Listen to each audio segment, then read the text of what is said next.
Hey, costume Kenz. That was dumb.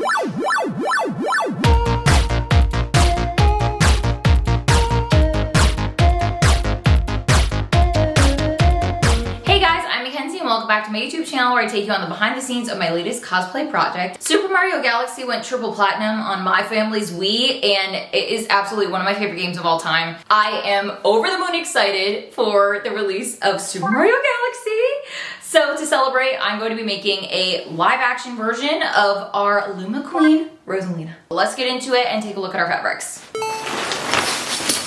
Here's the design that I've put together. Like I said, I'm trying to do a live action version of Rosalina, mostly because I'm terrified of making a synthetic wig look like the anime style hair. The most identifiable thing about Rosalina is her color scheme. So I got a shiny satin Tiffany blue fabric, and on top of this, for that flowy layer, I am beyond excited about this one. Okay. So the entire design is based off of this fabric because it's gorgeous. I mean, look at it. It's got that like Tiffany blue, but also some darker colors to give it dimension. And it's silk, so it feels like high stakes to work with. And then for the center of the dress, I'm just gonna use a white satiny fabric. On the bodice and the sleeves, I am doing a flounce, but I'm gonna do two different colors. Bottom layer, I'm going to be using this silver sparkle organza. And I'm also gonna be putting this down the center of the dress. And then I have this also in white, left over from another project. So I have to go resurrect that from my bins and bins and bins of fabric in my garage. So to the garage fabric stash we go. But you get the idea. The hard thing about making this like lifelike and live action is I don't wanna use 3D printed pieces for the star on the chest and for the crown. So I want to use metal as much as I can. Then I want to do some beading and rhinestoning to give it sparkle. So I got a bunch of Swarovski crystals from Moon and more beautiful beads. Then we have just a bunch of correctly colored sewing notions. I went on Amazon and I found metal stars. This one seemed kind of spacey and correctly sized. Randomly there's ones with like a family of deer. Don't need the family of deer, but thanks. All right, well let's get cutting. Starting with patterning, I have whipped up a quick bodice situation. So I know hers is an empire waist, but that is not flattering on me. So I wanna have at least the sides go down to my natural waist. So I'm trying to do like empire waist in the middle and then down to the side. And then this is where it'll open up and have that flowiness.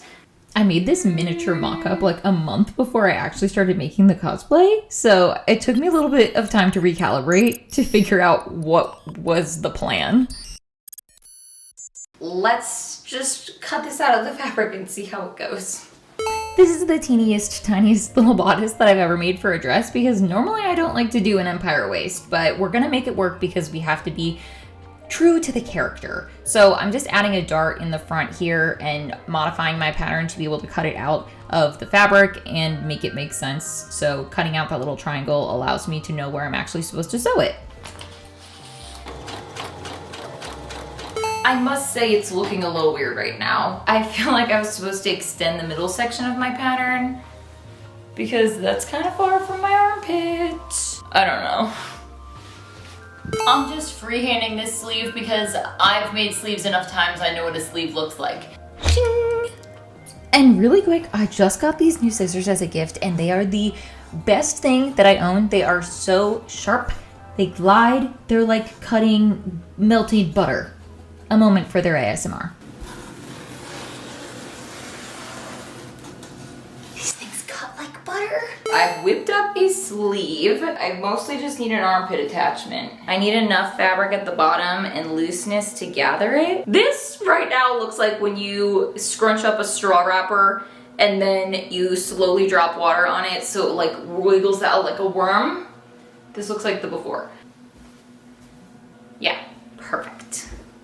With the hard part of mocking up out of the way, and I wouldn't even call what I just did a true mock-up, it was more of a mini mock, we're gonna cut out the sleeve and start assembling this. And run into the reason why I probably should have done a full mock-up in the first place. This is what I get for not really making a mock-up on my body. It's not fitting. The boob part is weird. This has not a lot of range of motion, which that's a problem. Sleeves always give me a problem, but I thought this isn't really sleeves. It's exactly as I feared. This is too flimsy. It just keeps wrinkling, so I need to adhere it to something sturdy. So, duck fabric, like every single project.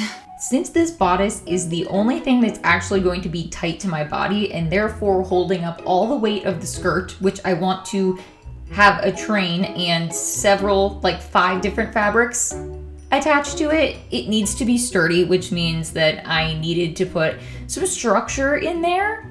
And I always do duck fabric with some boning channels because it's never failed me. And once it's assembled, I just put my bodice right on top because I use the exact same powder pieces to cut it out. All right, so we've ended up in the same place we always do when I do a bodice project, which is a duck-lined top with some boning in it. I was starting to feel like a little crazy yesterday, and I thought maybe that this was too big of an armhole. So I added this weird like boob cup looking situation, which I don't think I actually need. This took way longer than I expected. And in favor of structure and me being able to fluctuate sizes, I decided I'm gonna do a corset lace-up back. So I got to use my second favorite tool. Honestly, this might be my favorite. It is like a medieval blacksmith tool, punching holes and putting in my grommets for me when normally I would be doing extreme upstairs neighbor activities to hammer each of these in one by one.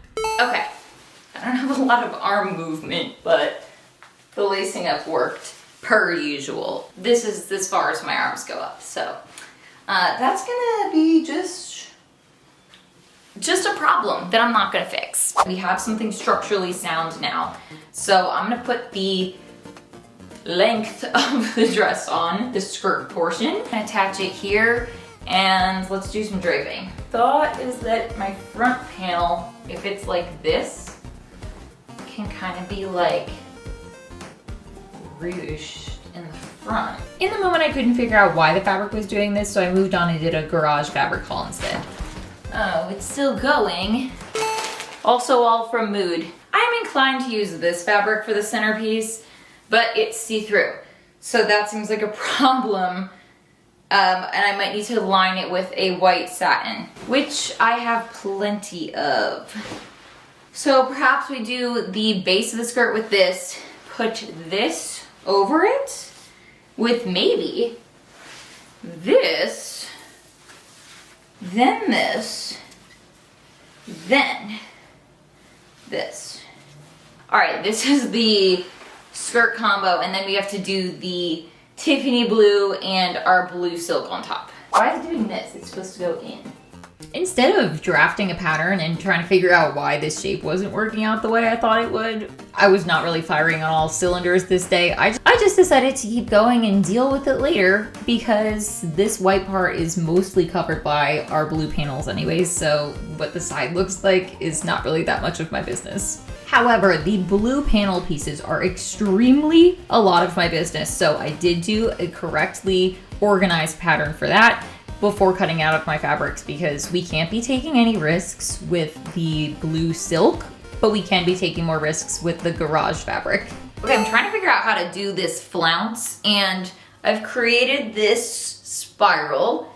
I had this same problem when I was making the flounce on my Glinda sleeves, and I ended up doing a Fibonacci spiral. We need 4 inches here. So we need 42 inches of a spiral. I don't understand why geometry is the hardest part of this. This is why math is so important. What I ended up doing was definitely not a Fibonacci spiral, but what I did on Glinda's sleeves was, so that was fun math for a little bit. Basically what I did on this circle was just make a 4-inch spiral all the way around towards the middle and realized that I didn't need to make it 42 inches in diameter because I was getting way more flounce than I actually needed. So I adjusted and made a much smaller circle and then thought, oh, well, let me do some flounces for the sleeves as well. So I made a bunch more mini circles, but these weren't spirals, they were just more donuts. In my vision for this project, I have like a little swirly wavy front piece to mimic the swirly wavy flounces that are happening at the top of the dress. So I got fishing line. I've never done this before. I watched a tutorial on YouTube. So let's see if this works, because I feel like if I run this over with my needle, it's gonna break because this is really strong. So the idea is that I'm sewing the fishing line into the hem of these pieces. It worked better on some fabrics than others, and here is my first attempt with the silk. Ah, hello. Ah, it's so curvy. Stop. Stop.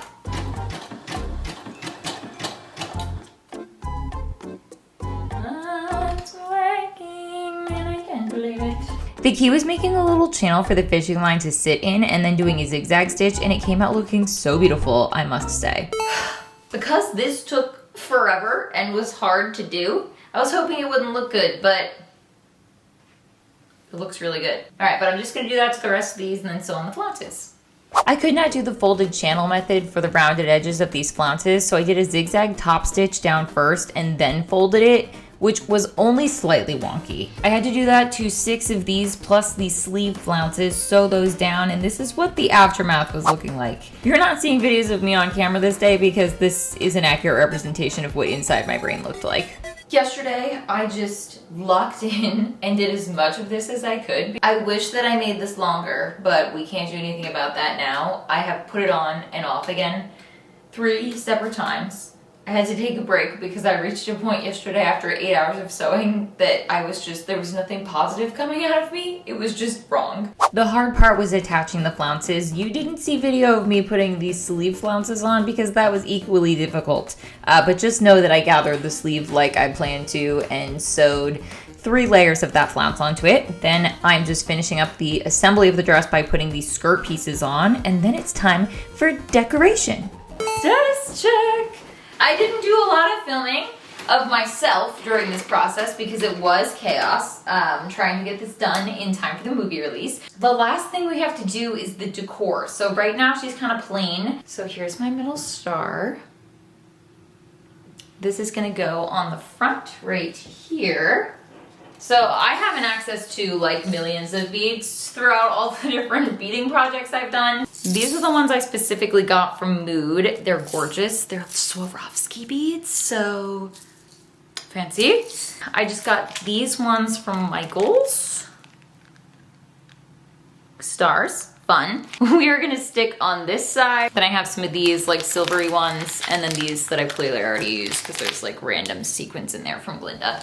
Finally, it's time for some peaceful beading to create those chains of beads that are gonna drop down from the center of the bodice around to the back. And it takes me about like 20 to 30 minutes to do each one of these chains. There's 3 on each side. And yes, absolutely everything does need to be bedazzled on this project. So I got these giant gemstones, which I didn't end up using because they look super cartoony. And I'm going for more live action. So I started gluing on these yellow beads to my center star, and it looked kind of like a daisy flower, which is a fun Easter egg. And then I decided that I felt like it needed a little bit more glamour, so I added some star rhinestones that I've left over from my Barbie project for a little bit of stardust on the flounces. And our last accessory to customize is the teeny tiny crown, which I can't believe I found a metal one. This is a cake topper from Amazon, and it's actually made of metal. It's so cute. So hers has the red and blue gems on it, so I'm just putting mini red and blue rhinestones to kind of like live action it up.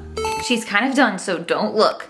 I'm feeling like we're missing something, which is a fun little friend. I ordered these because why is it so hard to get a plush Luma anywhere online? But I desperately feel like I need a life-size one to hold because she is the mother of Lumas. So I got this fabric and I got this pattern on Etsy, and we're gonna whip up a quick Luma.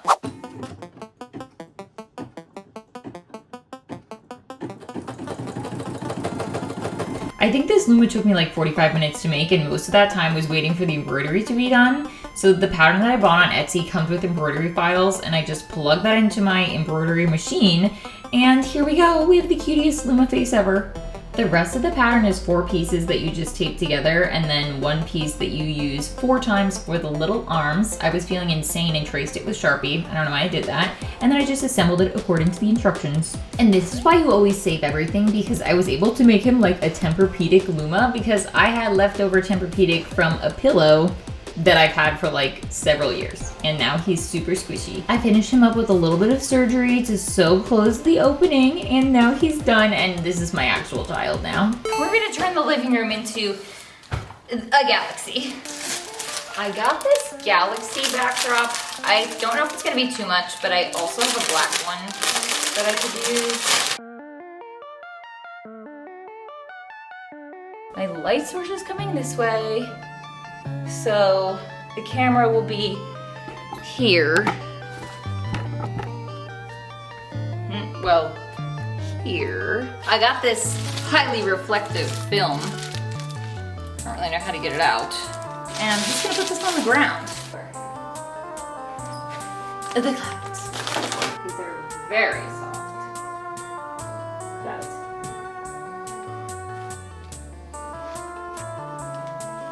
I'm afraid it's gonna look really lame, but I think it's kind of cute. What do we think? I know it looks really DIY, but I think it came out cute, and I've never really made a photo shoot backdrop before, so let's go to the review.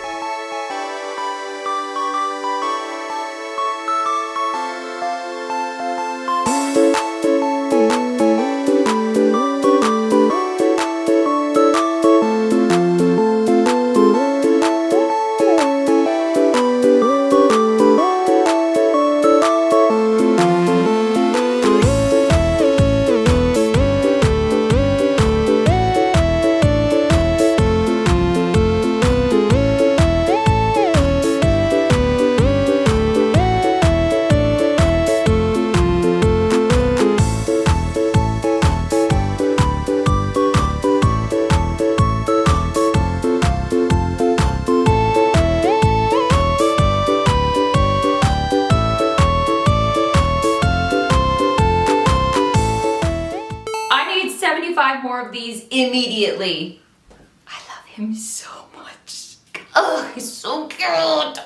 This is really good for cuteness aggression because it's Tempur-Pedic, so it's like, and it comes right back. Okay, but anyways, let's talk about the dress. I don't really have much to say other than I can't believe I actually pulled this off. I conquered 2 scary sewing things in this video. One being sewing silk, which the hot tip of the day is use a microtex needle. Otherwise, it's just gonna pull the fabrics. This is my rationale. So I imagine the fibers of the silk fabric are tightly woven like my fingers here. And you need a needle that's gonna fit in between those holes, because if you don't, you're gonna press the individual fibers down, and that's gonna pull the rest of the fabric with it. So that's when you get that weird rippling effect. And the second scary thing was using fishing line for pretty much every exterior edge of the dress. And double whammy, doing it on silk. Major learning curve, but we actually got there in the end, and this edge looks so beautiful. But overall, I'm really happy with how the dress came out, and I did already see the movie on release day. It was amazing.